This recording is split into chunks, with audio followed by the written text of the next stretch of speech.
Hey everyone. A lot of us are out here trying to build a solid financial future, right? For ourselves and our families. That feeling of independence.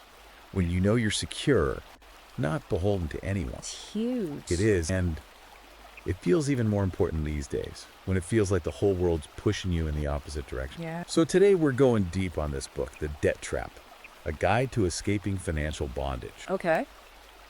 And this book, it gets into how debt really works, the mechanics of it, but it also digs into how debt messes with your head. Yeah. Especially for men. Right. Right off the bat, it hits you with this stat. Over 60% of Americans say they just don't get financing. Wow. Yeah, that's a pretty big red flag, right? Huge. Yeah. So the big question is, can we break free from this debt trap and actually achieve real financial freedom? That's the goal. Let's find out. Yeah. What's fascinating to me is how the book goes beyond just the numbers. It really dives into the emotional weight of debt, the stress, Yeah. the anxiety, how you can chip away at your self-esteem. It's powerful stuff. The author uses the term financial bondage. Oh, yeah. Which is a pretty striking way to describe that feeling of being trapped, right? Yeah, that financial bondage idea, that really Yeah. stuck with me. It's like being chained to your debts. Yeah. You're not just owing money, you're carrying this constant worry, this weight, maybe even feeling like you're failing your family because of it. It's heavy stuff. It is. And to understand how deep this goes, the book points out this insane figure.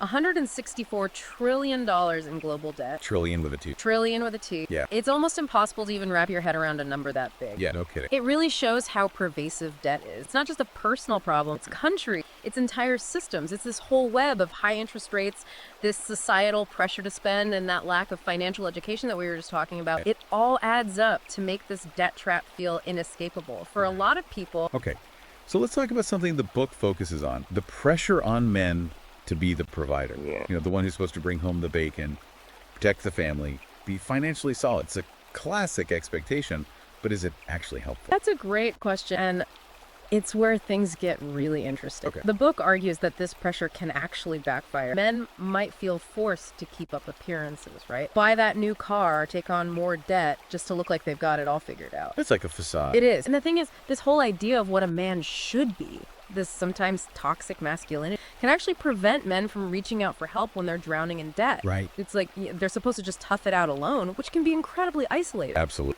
There's a story in the book about John, Yeah. a father of two. Okay. He's buried in debt after a medical emergence. His wife can't work because of it. He feels this enormous pressure to be the strong one, the one to handle it all himself. Yeah. But the stress is just eating away at him. Anxiety, isolation, the whole 9 yards. Yeah, I remember that story. It really paints a picture of how this pressure can impact a man's life in every way.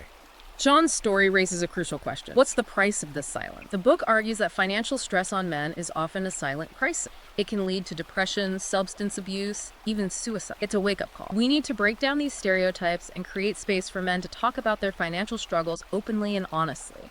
So if we're feeling stuck in this debt trap, what's the way out? The book seems to put a lot of emphasis on financial literacy as being the key. Is that really the answer? It's a huge part of it, for sure. Financial literacy means understanding how money works, how those interest rates can turn a small debt into a monster, and how to make smart decisions with your money. So it's about taking control instead of feeling control. Exactly. That's the heart of it. Right. But what does that actually look like in practice? Does the book give any concrete advice on how to do that? Absolutely. Yeah. It lays out some very practical steps, like creating a budget that works for you, not against you. It also talks about diversifying your investments so you're not putting all your eggs in one basket, and building an emergency fund to cushion the blow when those unexpected expenses inevitably hit. It's all about building a solid financial foundation. So it's not just about knowing the theory. It's about actually having the tools and strategies to put it into practice. Exactly. Okay, That makes makes sense. sense. And what I find really interesting is that the book doesn't just focus on individual action.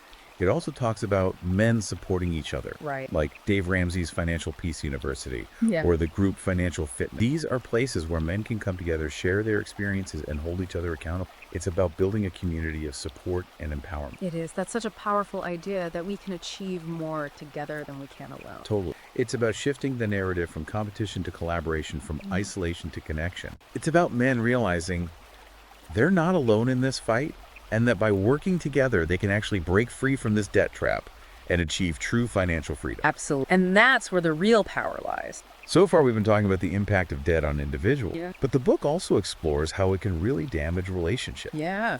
I imagine financial stress can be a real strain on a partnership. Absolutely. It can be one of the biggest challenges a couple faces. Right. One of the most striking examples in the book is the story of John and Sarah, Oh, yeah. I remember them. a couple whose marriage is on the rocks because of John's secret debt.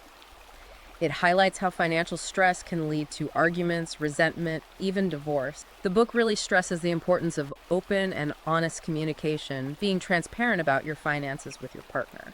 So it's not about hiding your financial mistakes or keeping secrets. It's about being upfront and honest from the get-go. Exactly. It's about having those sometimes tough conversations about money, setting shared financial goals, and working together as a team to achieve them. It's about recognizing that financial problems affect both partners and that the solution lies in tackling them together, not in secrecy and blame. This next part is something I think a lot of people might not be aware of. Predatory lending. The book really exposes how vulnerable individuals can be targeted and trapped in these cycles of debt. It's pretty scary stuff. It's alarming how these predatory lenders operate. The book gives specific examples of high interest rates, hidden fees, and how they often target people with low credit scores. It's a system that preys on people who are already struggling, making it even harder for them to get back on their feet. It almost makes you wonder if the system is designed to keep people in debt. It's a valid question, and that's why the book emphasizes knowing your rights as a consumer. It mentions specific laws like the Truth in Lending Act and the Fair Debt Collection Practices Act that are designed to protect you from these predatory practices. So it's about being proactive, educating yourself, and not being afraid to fight back. Exactly. It's about recognizing that we have power as consumers and we don't have to be victims of these predatory practices. Okay, we've been talking about personal debt, but the book also zooms out to look at the global debt landscape. That feels like a whole other level of complexity. It is. And the book argues that debt isn't just a personal problem, it's a global one. It uses the example of Greece, a country whose economy was basically crippled by unsustainable debt.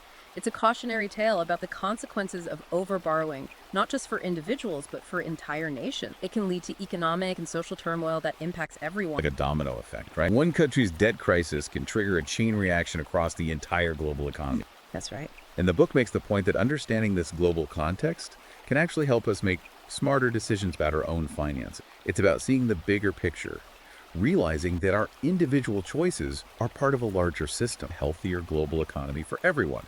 Wow. They contribute to a healthier global economy for everyone. That's a lot to take in. We've covered a lot of ground already, but I feel like we've only just scratched the surface of this book. There's so much more to unpack. There definitely is. And in our next segment, we'll delve into some of the specific strategies the book outlines for escaping the debt trap. We'll talk about budgeting techniques, the power of entrepreneurship building assets, and more. Stay tuned. It's going to get even more practical and empowering. Sounds good. We'll be right back after a quick break. Welcome back. Last time we really dug into those emotional and societal pressures that can lead men into debt. You know, those expectations that can weigh so heavily on us. Absolutely. Now let's shift gears a bit and focus on solutions.